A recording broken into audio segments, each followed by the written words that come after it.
Sobrang swerte nga kasi kala nyo basta honor lang. Then makina natin, pang Evo.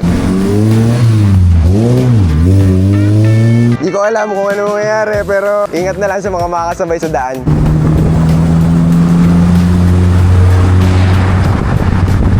Ride safe, syempre everyone. So dito tayo mga boss sa Caltex dito sa bypass. So hinihintay natin yung kukuha nitong ating Ford OTJ Grand Draw. So yung kukuha nga pala nito mga boss, kamag-anak nga pala mga boss nung may-ari. Yan, kung yun ang magkiklaim kasi may-ari nito is nasa ibang bansa.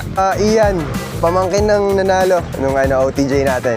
Nung una kinausap niya lang ako, tataya daw siya ng raffle na OTJ. Sabi ko, sige, tingnan natin. So yun bayad ako sa GCash, di ba? Tapos tinignan ko nga kung ano yung pinaparaffle na OTJ. Kala ko naman parang simpleng OTJ lang. Yung parang lang, pang daily lang o yung mga pang, alam mo yun, parang pang bukid. Mga ganon. Tapos nung tinignan ko yung sa page nyo, nanonood na nga ako dati ng Team Garute.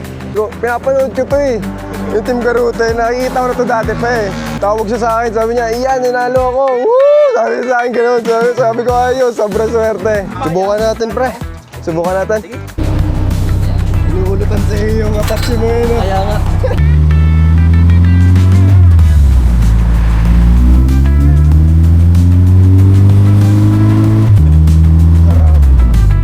Gusto ko mag-drive ng manual. So yun mga boss, tapos na kami mag-test drive nitong ating 4G63 na owner type Jeep. Yung kanyang trapal, no? Huwag din napansinin yan kasi nga lumipad yan ng huling gamit ko. Sa halagang 2.5, nagkaroon ng owner si boss.